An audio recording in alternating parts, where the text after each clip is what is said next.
I have worked, told some, of course, just like this fairly recently, a few years ago, I guess now, about Maryland. And I've taken other courses since then. And there are numerous things that I think need to be repeated because there's a whole lot of controversy. There's controversy about the whole Civil War. But in Maryland, everything that I've read a lot. I started by saying that I had started to build a home collection of a home library of Civil War. Over 500, as I understand. Huh? Over 500, as I understand. 550 now. Oh, There's a friend of mine who is, retired and isn't into it anymore, is leaving the country, gave me about 40 a couple of months ago. So I have so many references in the house that I don't have to go to the library.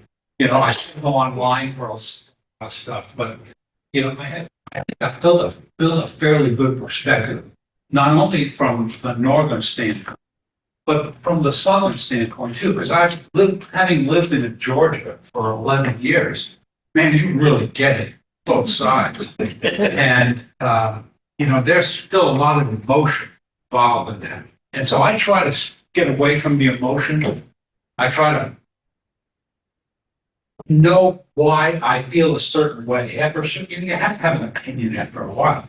But your opinion should be based on facts. And so what I feel is that I've read so much and have so many references, even at home, that my opinions, I think, are based on very facts from numerous different, sources. I have books from Jefferson Davis and Alexander Stephens and James Longstreet and, Jubal Early. I mean, I've read a lot of that stuff. And so I think I understand. And after the years that I've spent here in Maryland, I've taught courses I started teaching actually at Anne Arundel Community College in the Annapolis area. I can't remember. That's might be 14, 15 years ago now. And then I also have been teaching at Washington College. They have a great adult ed program up there as well. Great people come to the class and really get involved, and that's another message. I think we can do this class with you asking questions, not having to wait till the end of the class. Okay, so feel free. And for those of you at home, Eva, nice to see you. Rick, good to see you. Arn, Warren, everybody, please feel free to ask questions. I think that Trina will, if you, I guess, press a button or raise your hand, you can unmute yourself and ask a question. You're part of the class and feel free to ask questions and make comments. But what we want to do is to try and develop as much of a realistic view of what really happened and why it happened and the way it happened. Not only, especially for Maryland in this state's confused and highly unusual, unique position, the Civil War house. And it was unique. Maryland was just a place at the wrong place at the wrong time in 1860, 61. And the complexities and vagaries are rampant throughout. You can't really have a white or black view of Maryland's involvement in the Civil War. And so there's always going to be some amount of vagary that you have to sort of try to put through and do the best you can to get the most realistic view. And that's what I try to bring to the class. But I also think that it's important. I tried to do that the first time, and I think that worked pretty well. But it's oftentimes that other things come about, other things, you hear things and see things. And when I look at some of the classes that I took, I think that a number of things need to be addressed. And when I do it in this class, I'm going to mention to you that I've heard it said.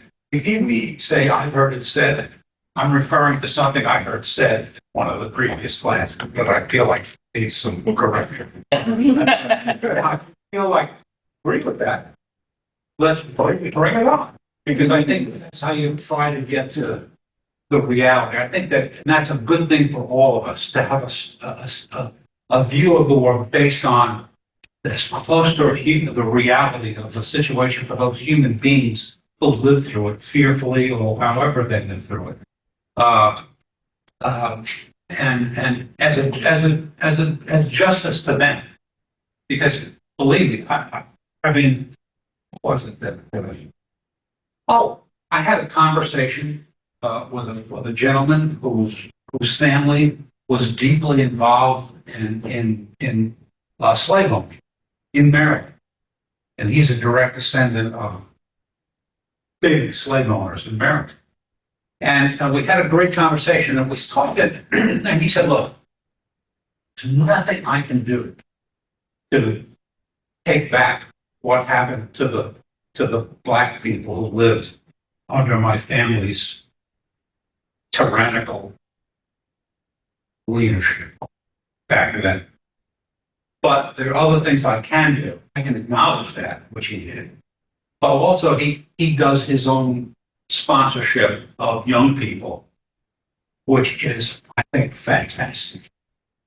So if a man like that can acknowledge that slavery was a horrendous thing and other things, fell into place because of that, and because there was a war because of that between the North and the South, well, then I think we can find a way to understand that we can't blame people who are alive today for what their ancestors.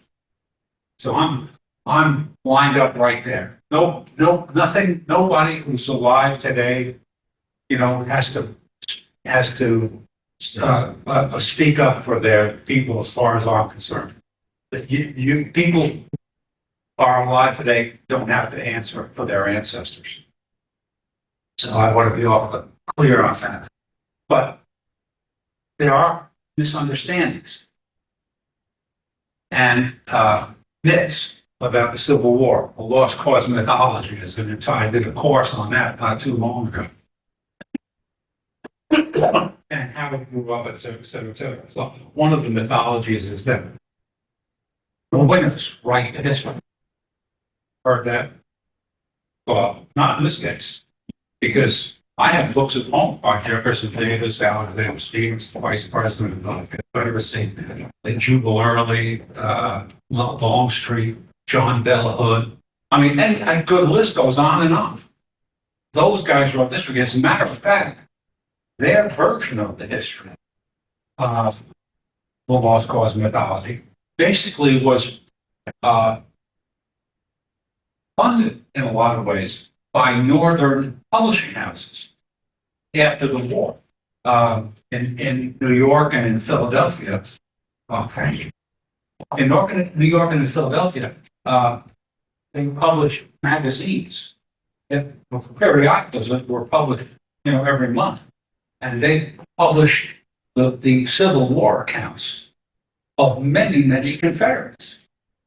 And then the Confederates, under Jubal Early, after the death of Robert E. Lee, began publishing the Southern Historical Society papers out of Lynchburg, Virginia.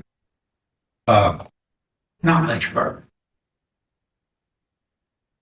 Lexington, Virginia, where Washington and Lee College is where Lee is buried. If you go to the cemetery, which I have done, Stonewall Jackson is buried there, and along with Jubal Early, who was the prime leader of the lost cause mythology, and along with numerous of his people, Sandy Pendleton, the Confederate artillerist. I mean, it's like a who's who of lost.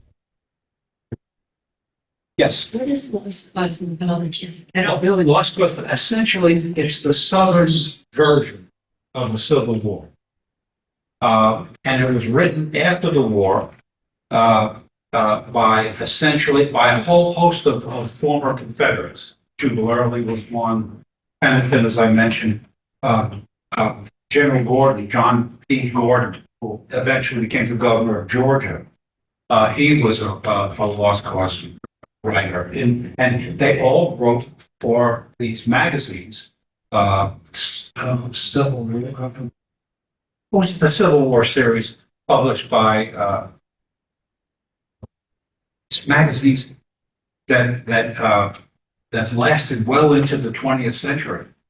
And so it just became the beliefs of so many people. And it was bought by Northerners too, because they read this and they This is loved supporting stories.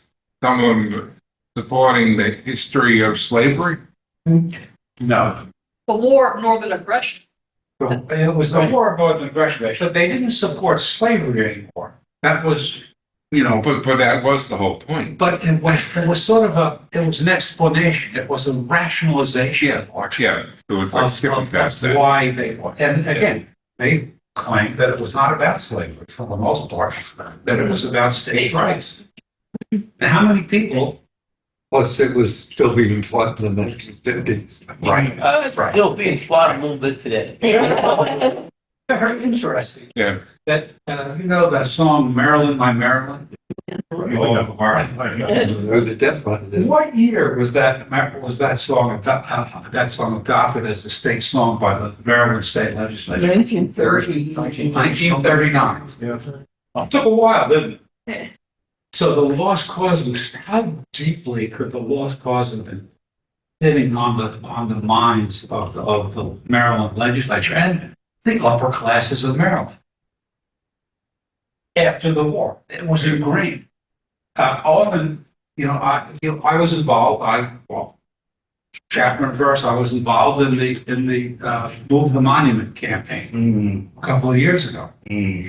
I felt that the monument was not an accurate representation of Albany County in the Civil War, because I was aware and I read that there were, no question, 82, 84 men from this county who fought for the Confederacy, no question about it.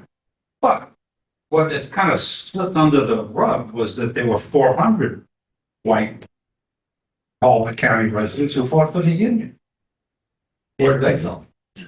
And on top of that, there were about 700 black Talbot County residents who also fought for the Union, took their lives in their hands, and then suffered for 100 years after the war without the ability to vote, without the ability to get an education, own land, run businesses.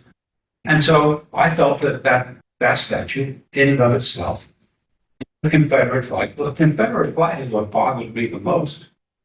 That the names on the monument were the names truly of families who fought.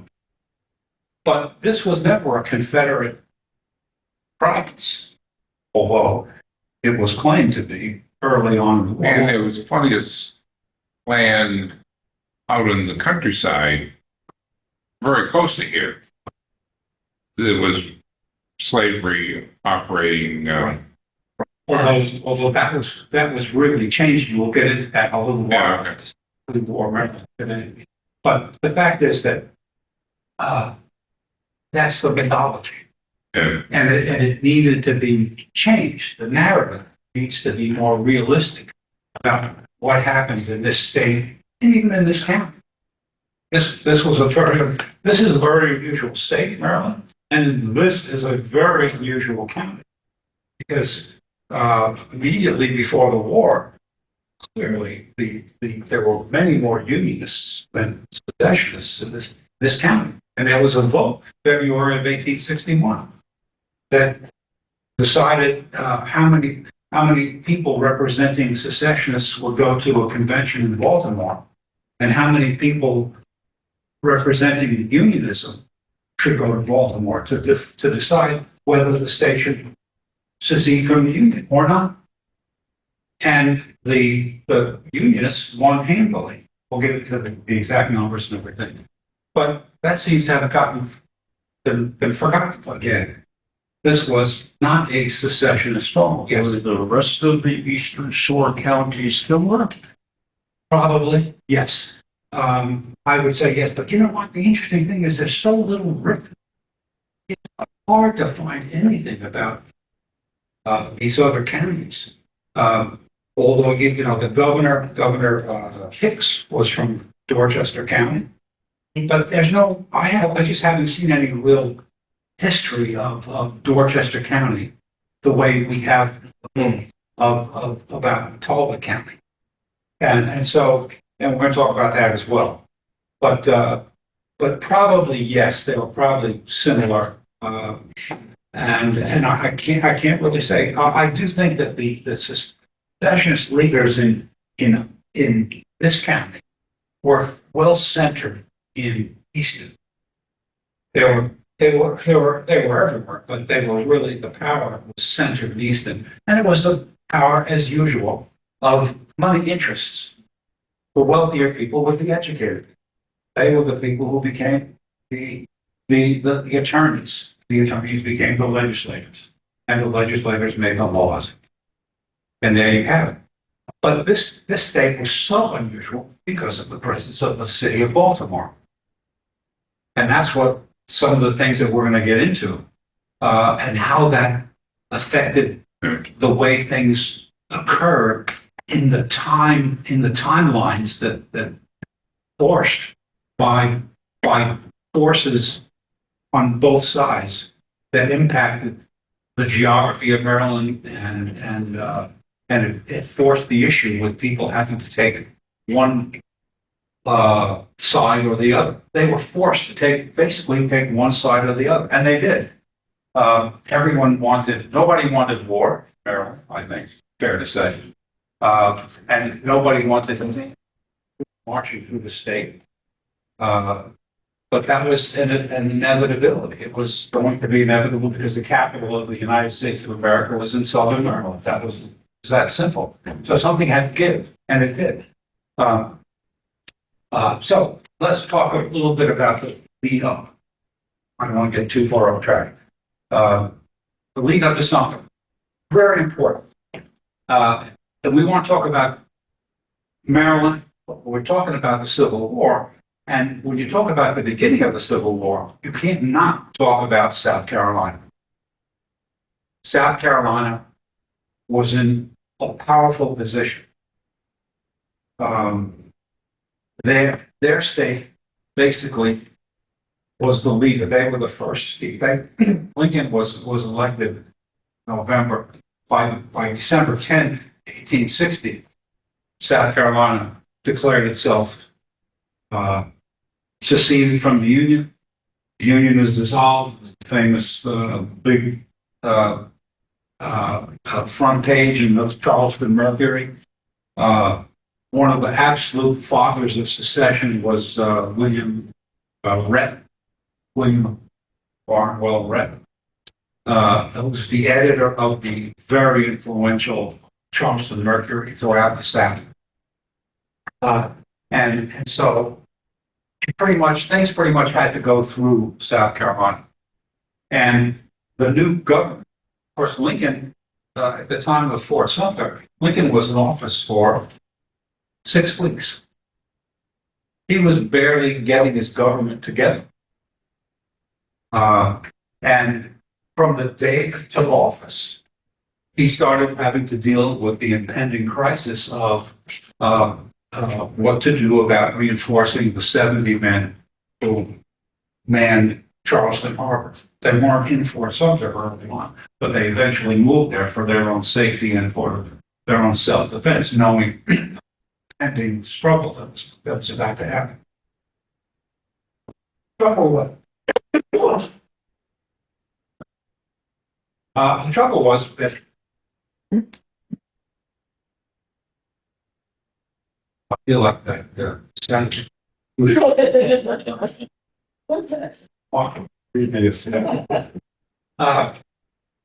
The trouble was that the people, the seed of secession, there was a rabid group of secessionists that were all South Carolinians. If you ever get a chance to read this book called Crisis of Fear, Secession in South Carolina, it is chapter and verse. There's so many quotes by this Stephen Channing. This is an interesting story too. I didn't know this until about a couple of hours ago. I've had this book for years, and I've read it and I've looked at it, references. You can see how I've got every other page is marked in yellow. But I didn't realize that he wrote this book and taught at University of South Carolina and other schools. He was from Brooklyn.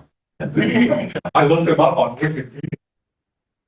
So I like him a little bit more. I still trust him anyway. But the fact is that they were in charge. Why? Because they were planning to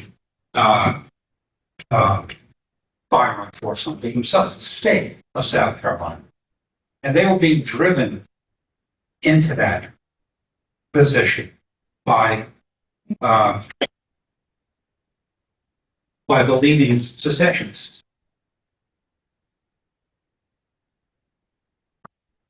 And Rhett was among them, but there were numerous others who were very much involved. And of course, you will hear it said that the war couldn't have been about slavery because only about 20% of Southerners owned slaves. So, I mean, why would the other people want to support slavery if they didn't own slaves? Well, maybe it's because they were fearful of abolition. Maybe they didn't want to compete against slaves in the job market. 25% of white Southerners didn't own slaves or land. So they would have had to compete against black labor. They already had to compete against black laborers because planters would rent out their slaves to do certain things, and they would rent their slave out to other slave owners. And white people with no job, with no land, or they couldn't support themselves without these jobs. And so as a result, they feared the abolition of slavery more than anybody.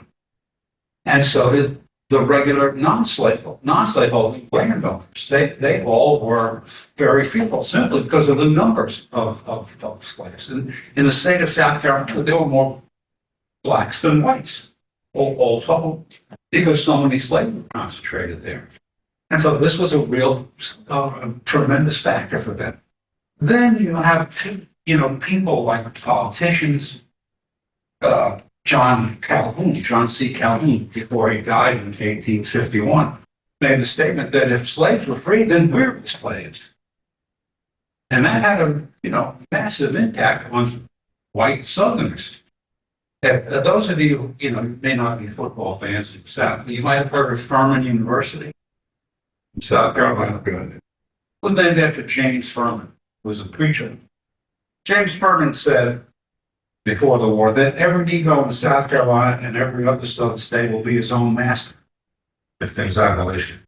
Nay, more than that, will be the equal of every one of you. If you are tame enough to submit, abolition preaching will be at hand to consummate the marriage of your daughters to black husbands. Good old Reverend Furman. He was not alone. There were plenty of That's only like 150 years early. So, I mean, under that kind of pressure, that sort of fear arose and was, a powerful, factor. And to the point where Arthur Hayne wrote to President Buchanan before the war, saying, slavery with us is no abstraction, but a great and vital fact. Without it, every comfort would be taken from us. Our wives, our children made unhappy, education, the light of knowledge, all lost, and our people ruined forever. Nothing short of separation from the Union can save us. I mean, if he's saying it publicly and writing that letter to the President of the United States, what are these other people thinking? They're all thinking similarly to what he wrote. And it's interesting, back in the day, there was a lot of candor in what these people wrote to each other. This book is full of references from letters between and among the secessionists themselves. He doesn't make it up. And so it's a compelling factor especially in South Carolina. Now, what happened was Governor Pickens, and interestingly enough, Governor Pickens of South Carolina, have a photo, not a photo, isn't. No relation to Slim Pickens. But the point is that Governor Pickens was the only governor in the United States in 1860 who was not elected governor. South Carolina was in such tight control by the legislature that the legislature appointed the governor. You didn't get to be governor unless you did what the legislature was telling you to do. So that was an interesting, Yeah. dynamic that was going on. And Pickens was a reflection of the leading secessionists in South Carolina in 1861. And you've heard of this guy. Jefferson Davis did not want war. He did not. He wanted peace. As a matter of fact, when Governor Pickens and the leading secessionists in South Carolina were on him to say we have to fire on Fort Sumter, we have to take over Fort Sumter, that it's a threat to our commerce in here, and it's an insult to our new Confederacy. Jefferson Davis said to him, look, Fort Sumter is sort of like nothing more than a point of pride. Don't let it overwhelm you. It's not something that is a military decisive, any sort of decisive military impact on the state of South Carolina or the city of Charleston. And if they had just waited a little longer, the garrison would have been starved out probably. So, as a result of what was happening, the leaders in South Carolina were putting immense pressure on the new Confederate government, which had been in existence for a couple of months now. And that's where this letter comes in. And essentially, it was the cabinet, the Confederate cabinet that made the decision, and Jefferson Davis went with it, that they would take over the military activities in Charleston because they didn't want to make South Carolina to start a war. They knew by firing on the U.S. flag, that was a major take. But why would they have done such a thing? Well, here is this article, I think it's in the handout. He started the war on purpose. Now, I don't agree with that, but that was written by Al Mack from this website. The reason I made a copy and included it was because of the post from Richard Kern, who was one of the foremost scholars on Abraham Lincoln and author of the books. But what's important to me is where it says, let's look at the situation Davis was in. Secession had been stopped in 7 states. Remember, with a 7-state confederacy that started the Deep South, 7 Deep South states seceded by the end of February of 1861, starting with South Carolina in December.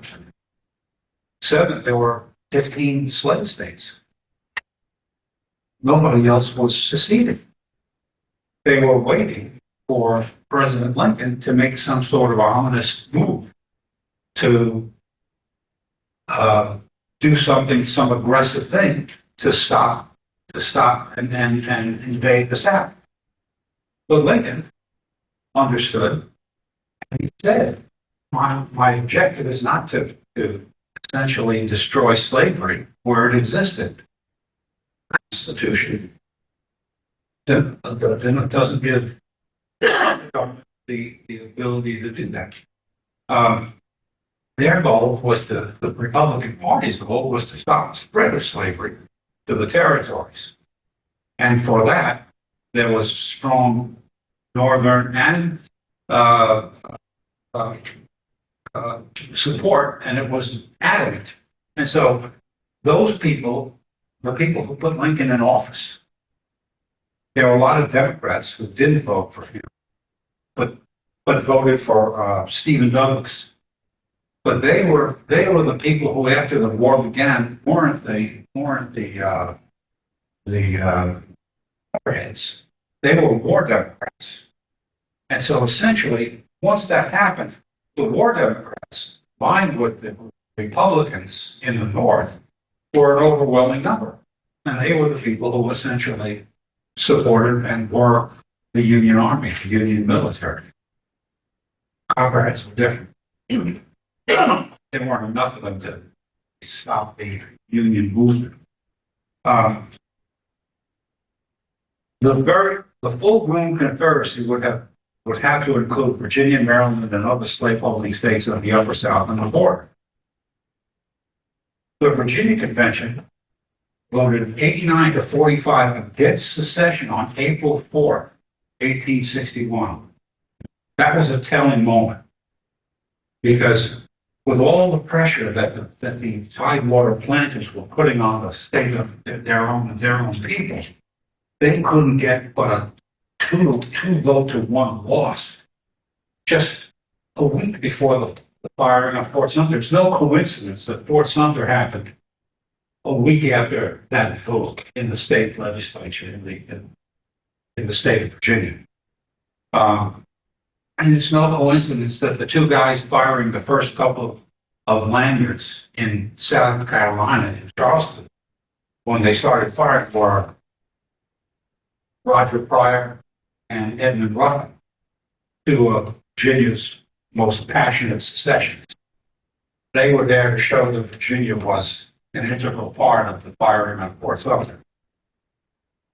So, the Virginia Convention voted 89 to 45 against the second on April 4th. Thus, in early April, it appeared that unless something drastic were done, the Confederacy was doomed to carry on, if possible, as a mere string of 7 states in an aborted empire. Interestingly, outstanding secessionist William Lowndes Yancey, a resident of Montgomery, Alabama, had failed to win election to the Confederate Congress. He was one of the leading secessionists and was absolutely passionate about getting Alabama to secede, which he did. But a few months later, there had been such frustration and lack of support. The Confederate government was sort of like flailing away in the dark. They couldn't they had ambassadors to every other slave state to try to convince them to secede as well. But nobody was doing that. They were waiting for Lincoln to do something drastic against the slaveholding states that had seceded. Lincoln was not going to do that. And he knew he had time on his hands because they all, it was easy because a lot of times in the newspapers, they would carry stories and the newspapers would get to the other side. And it was easy to tell, what was going on in the minds of the leadership on both sides because of the newspapers. Time was not on their side. The Mobile Mercury, the country said, the country meaning the Confederacy, is sinking into a fatal apathy, and the spirit and even the patriotism of the people is losing out under this do-nothing policy. If something is not done pretty soon, decisive, either evacuation or expulsion, the whole country will become so disgusted with the sham of Southern independence that the first chance the people get at a popular election, they will turn the whole topsy-turvy so bad that it never on earth can be right again. So they all understood that Confederacy of 7 states wasn't going to make it. They needed, because Virginia was the most populous state in the South. The second most populous state clearly was North Carolina. And Kentucky was large as well. And so the point is that they understood that it would be a little banana republic and they would be basically forced without Lincoln even having to lift a finger. They would be forced to beg their way back into the Union just to survive as a state. Lincoln knew that, but he wasn't going to do anything to upset that apple cart. Besides, Lincoln knew something else. Unless there was some provocation, who was going to volunteer from the North to go fight the South if there was a peaceful secession? He wasn't going to be able to raise any kind of army because the people of the North, they had their president, they had their policy. They didn't have to go to war. And so they figured out that Lincoln was just going to sit there. Now, they only gave him 6 weeks before they let go at Fort Sumter. But nonetheless, that was impact. And believe me, everyone in Maryland was watching this hour by hour by hour in the newspapers and, in the legislature and especially in places like Baltimore. Because the livelihood of thousands of people in the 212,000 populated city of Baltimore rely on trade from the South. They were constantly, trading, shipping, and moving products from southern states out of the country to Europe and Asia through the port of Baltimore. And they were manufacturing goods, clothing, and everything in Baltimore. And a lot of it went south, a lot of it went north. And a lot of what was coming in by the Baltimore and Ohio Railroad. But there's the thing about Maryland. Baltimore was a huge factor. About a third, 35% of the population lived in Baltimore. One city, 212,000 people.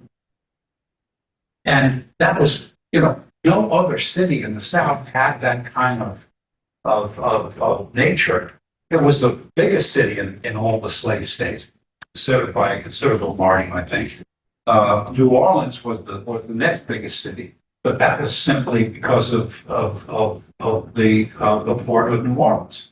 They didn't have manufacturing there. It was just a city that took cotton and shipped it out. So the uniqueness of Baltimore was that there were 30,000 free blacks living here. There weren't 30,000 free blacks in all the 7 states of the Deep South combined, except for the city of New Orleans, which had about 12 or 13,000 free blacks who were there working because of the port. They worked in the port, lading and moving out, but they had no freedom. The fact is that there was nothing like Baltimore, and Baltimore had grown up as developed as not only a shipping port, but a manufacturing port. And the presence of the growth of the Baltimore and Ohio Railroad was not only building Baltimore, but it was changing the nature of agriculture in most of the rest of the state. Because, for example, on the Eastern Shore, they had pretty much stopped growing tobacco by 1860. The price of tobacco was, for whatever reason, driven down, and it was no longer profitable. That's why there were so many slaves who were manumitted, not only in Talbot County, but throughout the rest of the rest of even the Eastern Shore, and most of the western part of the state, except for the southern western shore counties of St. Mary's, Calvert, and Charles. Plus, there were many slaves actually in Montgomery County and Prince George's as well. Still, I mean, What is manumit? You said manumit? freeing slaves. A lot. Oh, so they didn't rent labor out, they actually freed their slaves? Yeah. And they essentially on the Eastern Shore, before the war, they had created and developed 2 important new concepts. Number one, what was it?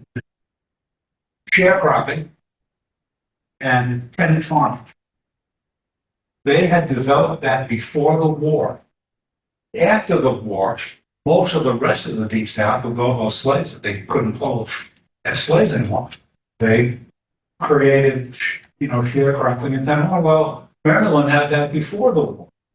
They had to fight the whole war and lose all those people and have all that horror to acknowledge what Maryland had done prior. They changed their crops too. And, The right, tobacco to and essentially, the eastern shore counties were, instead of growing tobacco, grew food crops and grain and everything. What? To feed Baltimore. The 212,000 people in Baltimore didn't have their own farms. They were living in an urban environment like New York. And so, interestingly, New York was still the largest city in the country. The second largest was Philadelphia. The third largest, and Baltimore was catching up to it, was Brooklyn, New York. That was the third largest city in America in 1860. It hadn't meshed with, it hadn't joined and combined with the Manhattan and the other three boroughs in New York to become New York City. So Brooklyn was a major city back then. But Baltimore was actually moving close and catching up to it. But it was on the northern model. It was a shipping town. It was an industrial town. And that was all powered by the B&O Railroad. Why? Because in 1853, the B&O Railroad finished the tracks out to Wheeling, West Virginia on the Ohio River. And that opened up the rails to all those Midwestern farms who could now ship their grain and everything that they grew to Baltimore and out the harbor and across the seas to other places. That's what was making Baltimore such a powerhouse throughout the nation. And no other southern state had that problem because they were all, all their economies were based on cotton and rice and other, few, staples. There's great, there was a lot of debate within the South about manufacturing. With all the trees, they could have manufactured anything they wanted. Furniture. I mean, they could have, built houses with they could have done all kinds of things with their own natural resources. But and they could have, think about all the rock they shipped to New England and to Europe. Why didn't they just finish the products themselves? Think of how many more people they could have hired, they could have employed, and how much more wealth that were brought to the southern states. Why didn't they do that? Why? I'll tell you. It's in this great book. I forgot the name of it, but it's all about they didn't want to bring that many slaves together. Slavery only worked with slaves isolated on plantations, far away from any city or urban or even suburban environment. As a result, they nixed manufacturing mostly throughout the South for a decade. They were arguing this for a decade and a half before the Civil War, and they never resolved. And it was because the slave owners wouldn't hear it. They wanted to protect their property. Interesting. So, meanwhile, Jeff Davis and South Carolina are still figuring things out. And I've heard it said that the war wasn't about slavery. It was that Lincoln was only defending the Union. Well, it was true that Lincoln was defending the Union. This is what he was sworn to uphold, the Constitution. But the fact is that the war started because Fort Sumter was fired upon, not by the state of South Carolina, but by the Confederate government. See, it wasn't a war between the states anymore. The Confederate government fired on Fort Sumter, and it was defended by the United States of America. So while there were many states involved, it wasn't a war between, besides it would be a war among the states. But the fact is that that's essentially why and how this happened. It wasn't the Lincoln defended the Union, yes, but the South fired on Fort Sumter and declared war basically on the United States over the issue of slavery. I think that's the fairest way to look at the war, how it started and why it started, and who started most of it. Confederacy have a constitution? Is there? Yes, yes. And so I've heard it said that that Lincoln's actions were unconstitutional, and therefore, everything he did was unconstitutional, and that was a travesty of justice in America. Well, Lincoln's job was to defend the Constitution against the Confederate Constitution.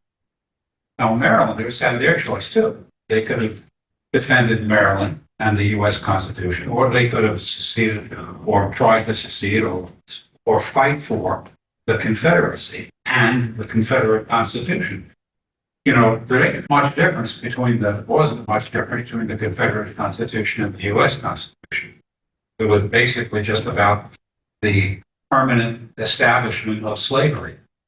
That was, and of course, the presidential term, the president of the Confederacy was limited to 1 6-year term. Okay, that was a difference. And the president of the Confederacy also had the pocket veto. No, a line item in the Confederate, for the Confederate War. So that and slavery, that was the only difference between the two constitutions. So very little, you didn't have to be a constitutional scholar to know what you were doing, to know what those two differences were. And so Lincoln, his job was to defend the U.S. Constitution. Essentially, that's what he was doing. And with the state of Maryland, he had, the importance of the railroads to defend the city. That's how a lot of the issues with Baltimore and the secessionists and Roger Taney and all that other business started. We'll get to that tomorrow, next Thursday. How are we doing with time? 223, so you've got 35 years. Okay. Thanks. So let's talk about Maryland. The dynamics of the Maryland legislature. As we were talking about the dynamics of the Maryland economy, it impacted the legislature in that legislature had several problems. And one is that the free blacks that were in the state in 1860, in the census of 1860, there were 87,000 slaves, but 83,000 free blacks. Now, free blacks, they weren't free, they were harassed, they were watched, they couldn't do a lot of what they wanted to do. But technically, there was no one to slave, and if you wanted to hire them, you could hire them. Somehow you're going to have to pay them. And that's where the tenant farming started and sharecropping. Okay. But that was causing problems. Why? Because in the city of Baltimore, where a third or so of the population was, many of those people were immigrants. And they were immigrants from Germany and Ireland. And they were not supportive of slavery at all. They were anti-slavery.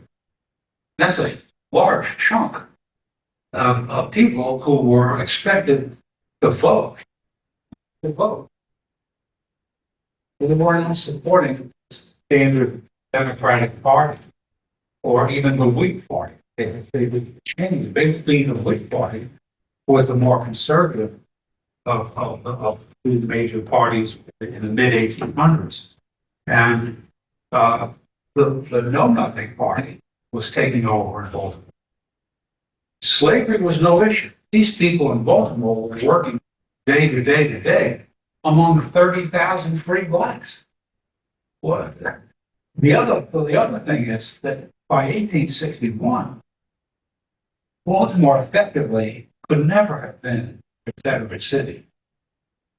And I say that because the working class, which had been fighting each other, whites fighting whites, white native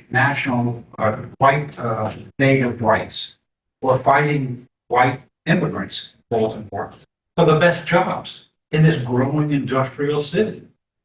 And that caused the politics to be the know-nothings, which were essentially the nativists, against the immigrants who were, just fighting to get a job. But those numbers of immigrants were growing exponentially year after year after year. And it was becoming a crisis for the legislature.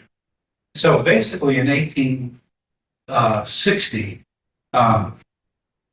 violence, because it was a port city, like, who saw the gangs in New York? Okay? Those were gangs in a big city. Well, Baltimore had its big city gangs too. And they were fighting and they were causing great violence. And the easiest thing to do in Maryland in the 1850s was get a mob together to go fight the nativists or to go attack the immigrants in their political strongholds in the city. And the city had numerous political strongholds. And blacks weren't even involved with this in all this fighting, essentially. So, because of this, the legislature essentially took over the city's politics. It failed in early 1861. There was an election, and they disqualified the 5 state delegates who were elected from Baltimore because of alleged election violations. They just replaced them, and they appointed, because they weren't happy with the police. They appointed their own police commissioner and police board, and of course, this was tinged by the Democratic Party ultra-conservatism by appointing people who were strong slavery people and some strong secessionist types.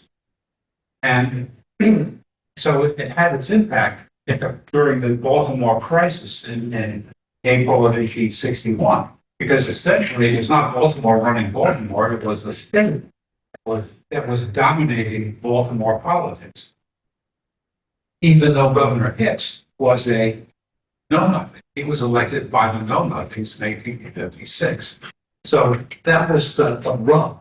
There was all kinds of rub going on among even the political leadership of Baltimore and the state legislature. Many of the secessionists had offices, and because of Baltimore's position as the economic powerhouse of the state, a lot of the secessionists also had their homes here and had a lot of influence, in the city. So those were the dynamics of the legislature. Again, the numbers that I have here are 182,000 of the state's 517,000 white population were Baltimoreans, and the ever-growing political presence, based upon industrial considerations, not agricultural, anti-slavery votes, pro-labor representatives. These people, the white immigrants versus the white nativists, they were all fighting for the best jobs, higher pay. They had strikes. There were actually strikes, labor strikes in Baltimore in the late 1850s. And to think that you could go back to as a southern city, or a place where slave owners could bring their slaves in to do the work in an industry, that could never have worked in Baltimore.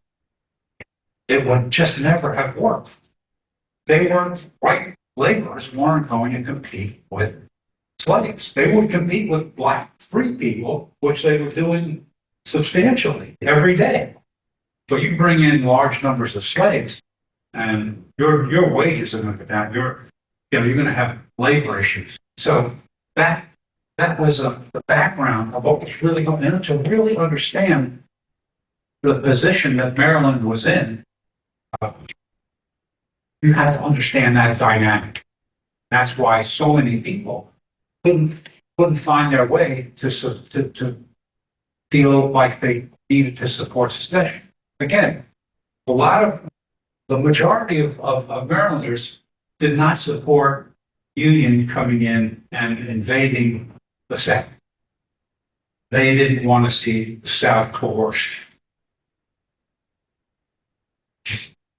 On the other hand, that didn't make them secessionists. And I think that the vote, even after, I talk about, just look at the county. We had in 1861, early 1861, 860 voting for a secessionist, for a unionist delegation, and 600 voting for a secessionist delegation from this county. Now, after the war started, and people took up arms, choose whichever side, the fact that the Union went ahead and coerced into the South, invaded the South and Virginia and out west. How many people did that push over to the Confederate side? The total of 82. That's not a very demonstrative number of people passionate enough to go from unionism to secessionism and on their beliefs. And so I think that the fact is that Marylanders understood what was happening to a fairly good extent politically, and they didn't overdo it. I mean, there were certain people who were just going to be unionists and others who were just adamant secessionists. But all the rest of them in the middle had a lot of considerations. And I think these were the considerations that made them stay with the Union. For example, after the Baltimore riots, things were pretty tense for a few days. But after that, what happened in Baltimore? Everybody went back to work. They went back to their jobs. And over time, Baltimore became one of the offices of the Union military, because of all of the work done by the B&O Railroad, the working in factories. Who were they supporting? They were supporting the Union Army. They were supporting the Union cause. They were shipping Union supplies in and out of the port of Baltimore. They went to work every day. They weren't being forced by the Union authorities to go to work for the Union. They were profiting by their involvement with the Union. They would have been crushed if the Union had to come in, if the state had seceded. The city would have been crushed.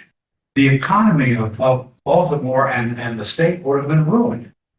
The Baltimore and Ohio the city wouldn't have been tenable, because if the Baltimore and Ohio Railroad would supply coal to heat Baltimore, housing and everything, it would have stopped.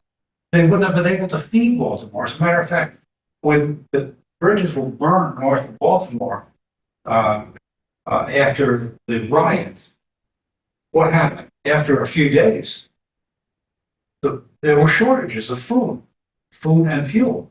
They had to quickly rebuild those bridges because the city's economy depended on it. And so those are the considerations that made Marylanders behave the way they did. So my feeling is that this state was not, as I heard, being held in the Union by two governors, Hicks and Bradford. No, it was held in the Union by Marylanders themselves, because they understood that ruin would accompany the secession of the state. Wasn't there, but if you went further out in the state, past here, further out. I thought that stayed very Agricultural? agricultural with nearest thing to slavery in some of those big farms. Okay, let's talk about that.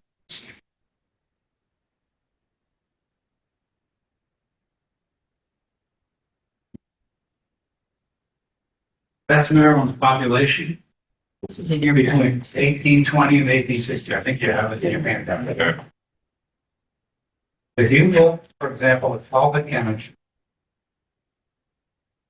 it increased in the 20 years, in the 40 years before the Civil War. Talbot County grew by 406 people. Baltimore grew by 149,000. Baltimore County grew by 20,000. Allegheny County, way out west, grew by 19, almost 20,000 people alone. Howard County, which was pretty new, Hartford, 6,000, 7,500 here. Washington County, little Washington County out in western Maryland, grew by 8,300 people. Those, and look at St. Mary's. St. Mary's, grew by 5,400, yes. Queen Anne's, 2,200. These are small, even Montgomery County. What we know of the large side only grew 3,111 people in 40 years because it was simply still mostly culture. These counties stopped. They simply did not grow. They were basically dead in the water.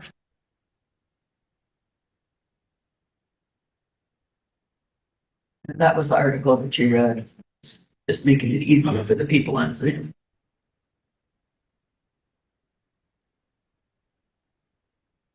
I think there was another diagram.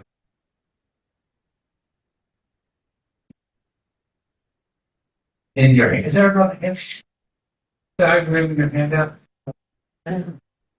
Oh, man. Well, I'll make another copy of it and bring it next. But also, aren't there now a couple of places out east of here that are monument, they were big farms, and now they are some kind of historic sites that they're not commercial, but they're. In fact, I know maybe there was somebody that lives there, but I've seen a couple of them that are. And the history of them was that before the war, there was slavery and agriculture there, and then it ultimately kind of wore down, and it's still there today, undeveloped. Like wine plantation? Right? The wine plantation. Yeah, that was great. Yeah, I forget. I mean, I saw 2 or 3 places out there that were. Our resident historian, Well, Historic sites. Y is an example, which is still a private home, has never been sold. And the acreage, I don't know numbers, but the acreage accounted involved with it is far less than it was pre-Civil War. Okay. It has shrunk a great deal. A lot of it has gone into developments. Right. After the war, take Mr. Tillman's, for example, from Oxford. After the war, he was one of the great landowners, in this area for, the family was there from Colonel Tillman in the Revolution, Washington's aide de camp. After the war, after the end of slavery, he didn't have slaves anymore. And essentially, he couldn't run the farm. So basically, he started to sell, not only he had to sell off some of his land, that was the start of it. But then in order to have, But he was still operating during the war. yes, Yeah, Oh, yeah, Yeah. a lot of the slaves. and, But the point is that after the war, he had to find some other and, business. So along with one of his sons, he started investing in the railroad, the Eastern Shore Railroad that was, going past, Talbot County and one county to southern Maryland on the Eastern Shore, all the way up to Baltimore. So the railroad business was going well, except he invested a lot of money in it. His son was going to be the chief engineer. And so they did that, but it failed. And they lost most of their property because they couldn't make ends meet. And so that's what happened to slaveholders after the war, yeah, not only here, but, in a lot of other places. And as a result, the people who didn't adapt, and apparently there was some, Dixon Preston wrote a book called Oxford, and in it he talks a lot about the family, the Tillman family, and their strong negative treatment toward the former slaves. So it sounded to me like those slaves left. They weren't about to be working for him as tenant farmers or sharecroppers. Apparently, he foreclosed on that idea. Whereas other people did employ their former slaves to be regular employees for as long as they could keep them there. Yes. You portrayed Maryland as being the state that did not want slavery ensconced in their system. My impression was that Lincoln sent troops out here to sort of, okay, this is the way it's going to be out here. Well, here's why. Because right after the Baltimore riots, within days after the Baltimore riots, several things happened, civilly and militarily, out here. Number one, militarily, General Tillman, who was the general of the militia units in Talbot,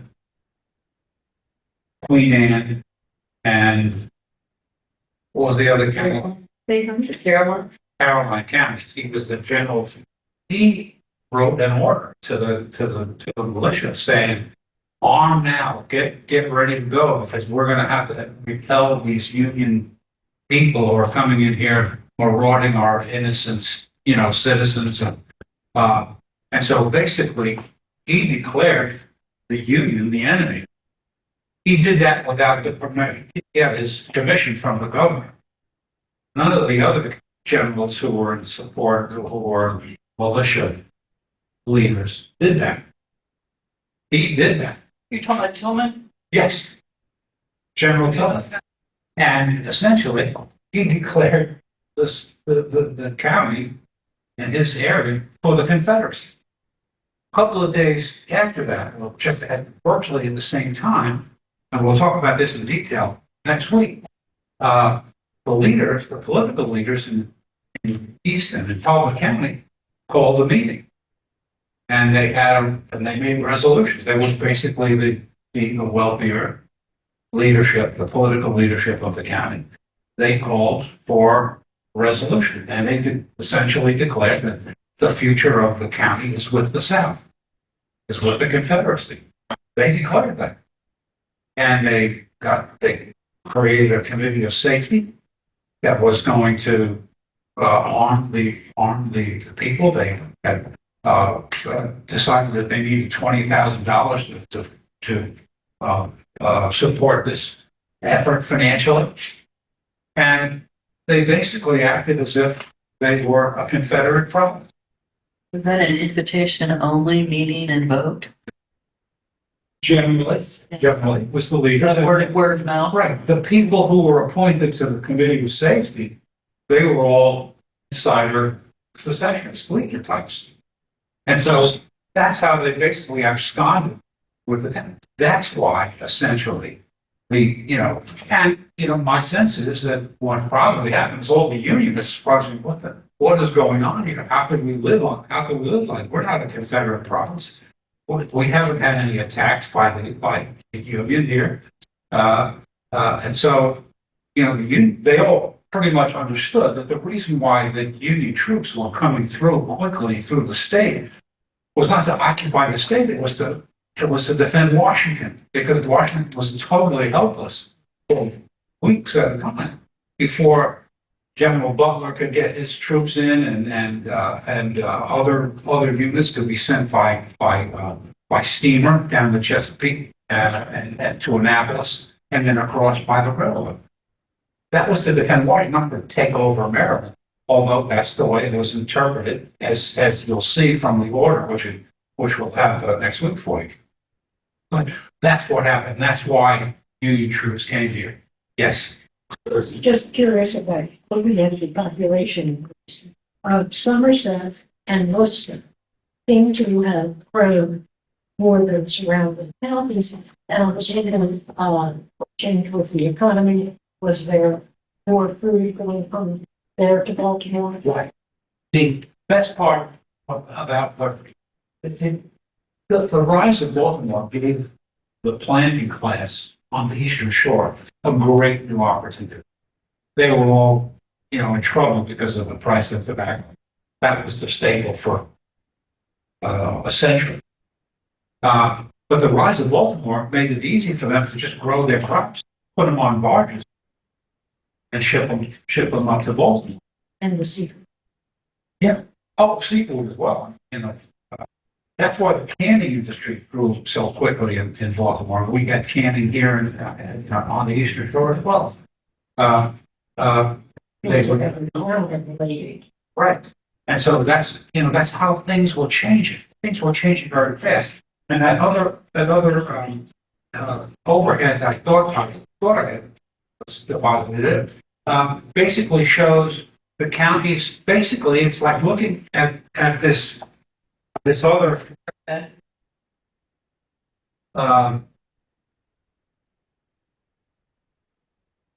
What was it? You want today? Yeah. Just the, You're going the wrong way. yeah, basically that county by county Okay. thing that I showed you. Essentially, this other figure basically shows the same counties, but how they grew in 40 years because of industry. And the counties like Frederick and Allegheny and Washington, their industry shot up dramatically, amazing.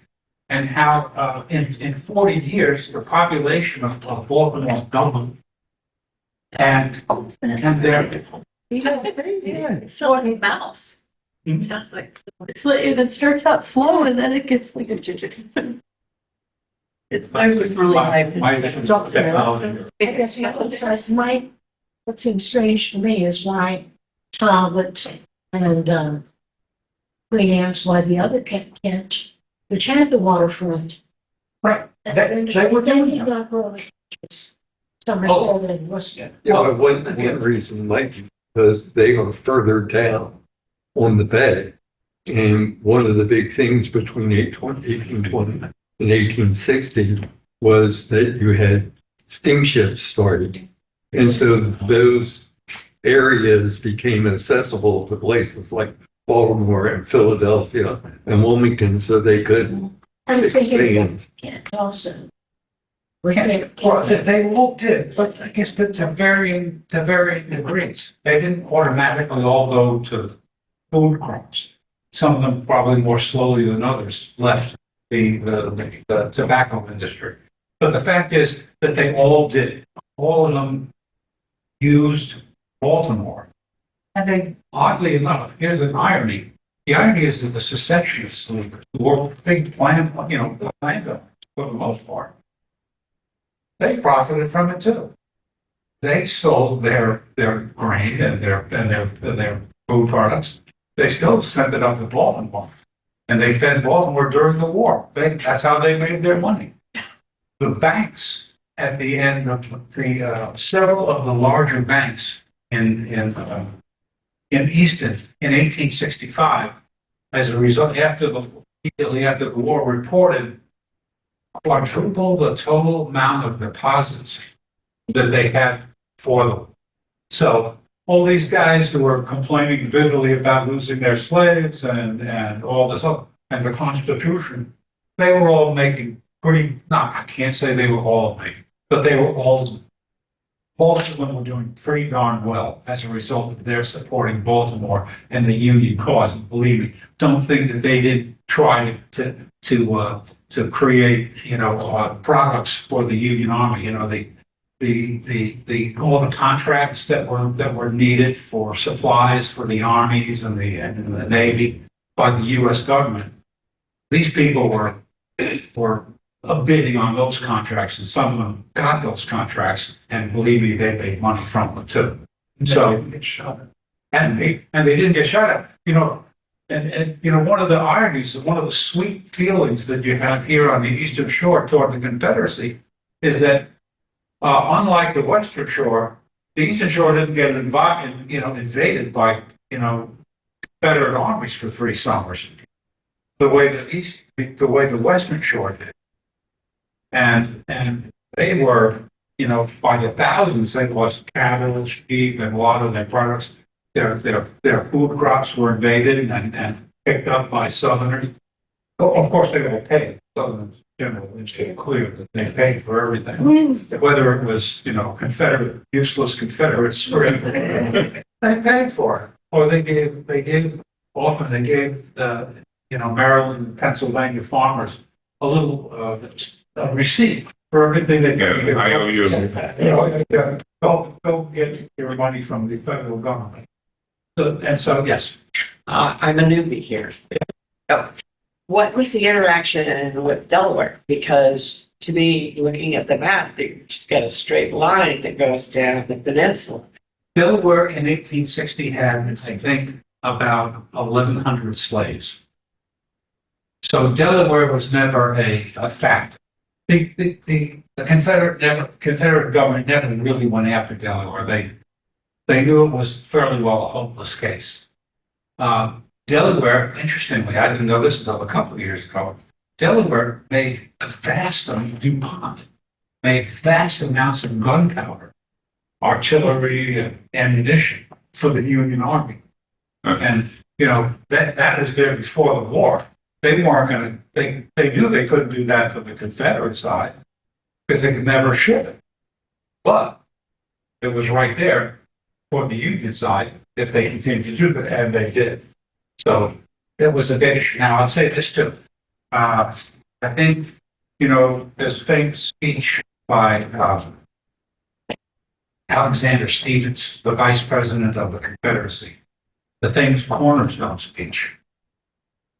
That he gave right at the beginning before the war started, between the beginning of the Confederate government and the start of the war. He made this cornerstone speech where he declared that our Constitution is the best of all time, and that slavery is an important, is a truth, came made from God, that sort of thing. And in it, he listed all the states that were slave states and that belonged in the Confederacy. And he listed the states out west, California, New Mexico, and all the states that should eventually become part of the Confederacy, including states like Iowa, Kansas, Nebraska, Missouri. There is one state that he didn't mention as a state that belonged in the Confederate States of America, and that's Maryland.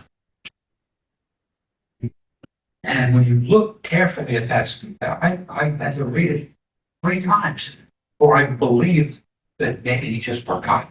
Maryland? I don't think he forgot. I think he was here for the Baltimore, for the Democratic National Convention, the second convention, 1960, that nominated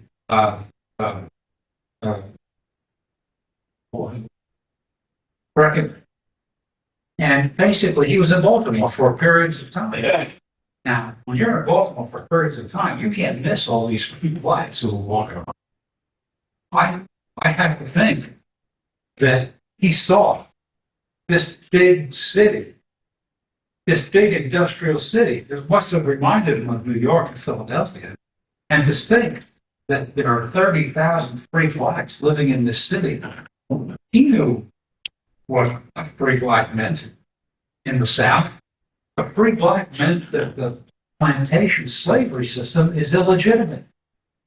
The whole concept of the plantation slavery was that blacks couldn't live independently of their owners in a society. But Baltimore, more than any place in the United States, by far, was proving it every day. And those black people who competed for jobs and who had their own community in Baltimore and who created their own schools and went to their own churches and lived independently completely and worked and produced and to whatever extent possible prospered without the benefit of an education. They proved to people like Alexander Stephens that slavery was not right. And of course didn't convince them slavery was not right, but it seemed to convince them that Maryland had no part I wasn't going to in the have. future Confederate States of America. And that is a huge feeling that I think shocked me when I went over that famous Cornerstone speech. But that's no mistake. And so I think that it tells me that Baltimore really had no place in the Confederacy. And was if it wasn't for Baltimore, I think Baltimore, the state would have probably fallen and gotten involved with Virginia, because there were an awful lot of people, the wealthier class, the slave owning class, who saw themselves as very much in sync with the Tidewater planter class, Virginia, right across the bay, a lot of areas, and they were determined to make that happen. My sense, how much? 2. Okay, good. My point is that secessionists in Maryland have gotten the mythological status of heroes because they were brave and they fought for the Confederacy. They went out of their way and they did it. They did. They were bravery. It was bravery there. Of extra work to find your way into the Confederate arms. No question about that. What I do question, though, is that secessionists in Maryland understood, especially the educated ones, they understood the dangers to the state of Maryland. Just like the Unionists understood the danger to the state of Maryland if the state seceded. They understood that northern states, especially right after the Baltimore riots, were furious at Maryland for not allowing troops to help get to Washington and save the United States capital. And so Maryland had a black eye going into the war because of the Baltimore riots. And Baltimore and the state would have been, of course, and this was Governor Hicks and Bradford and others, other unionists claiming, look, if we secede, Maryland gets run over and largely destroyed. Why do that? Did we build these institutions so that we could just give them up and become fodder for the Deep South that is just using us as a battleground? They talked about that. That's what they felt, and they were right. But secessionists seem not to care about that. And that's what bothers me about secessionists in Maryland. They just look the other way, from my standpoint, about the future of their state, about what were they going to come back to? What was going to happen to this state? It would have been stampeded. It would have been worse than Virginia, than what happened to Virginia. And it also happens to be true that even in the case of Virginia, which finally did secede after Fort Sumter and after Lincoln called for 75,000 troops, 33 counties in Western Virginia seceded from Virginia. Because they weren't going to have anything to do with the Confederacy. They didn't care about slavery. They didn't have many slaves in the western part of Virginia. Well, that was the case in a substantial part of Maryland, too.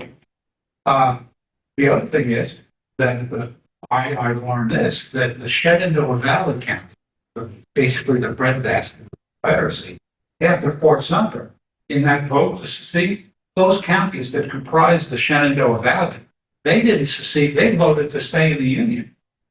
But they were overwhelmed because they didn't have the mountains to protect them from from being an integral part of Virginia's needs. And Virginia would have done something to force them to stay in. But that's the reality. My sense is that Maryland's diehard secessionists were irresponsible because they didn't take into account what would have happened to this state and to the city. And I don't know, sure Baltimore would have recovered if it was completely flattened and destroyed, during the Civil War. But look what it did by staying in the Union. It became an integral part of the success. And the B&O Railroad stayed, was a powerhouse. We'll talk statistically about, their impact on it. But they maintained, not only did they maintain the moving troops around, but the supplies that they were brought in and out of Baltimore, southward, and westward, to the Ohio River. That was a tremendous bloodline that kept things moving around the Union military effort in every way, supplies especially, food for the Union Army. So I say that those are the kinds of things that the kind of mythology that I think it's important for us to walk away from this class with. And if you have questions, if you disagree, great, let's talk about it. But that's where I'm coming from, and I hope that to see everybody next Thursday. Other questions? Comments? Anybody at home? Yes, thank you very much. Great. Just on the side, I happened to notice after the Talbot boys, were taken away, a couple months later, I found out, of course, they went down to Cross Keys, the Battle of Cross Keys. And of course, they erected the statue in 1916 on June 8th.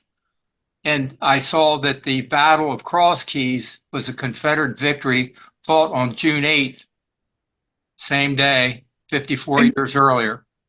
I thought that was quite a coincidence. When I heard the idea of putting it across keys, it immediately struck me that's a place where that thing should be, along with the Confederate flag.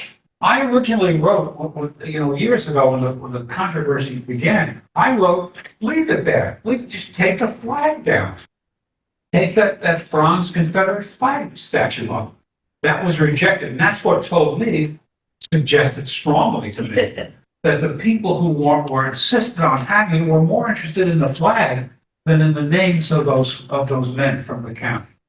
And then it didn't bother me at all, saying, let's move it on. Sorry for the offense, everybody. But anyway, thank you for coming here. I'm so happy like this. So I look forward to the rest of the other two classes. Yeah, see you next week. Thank you.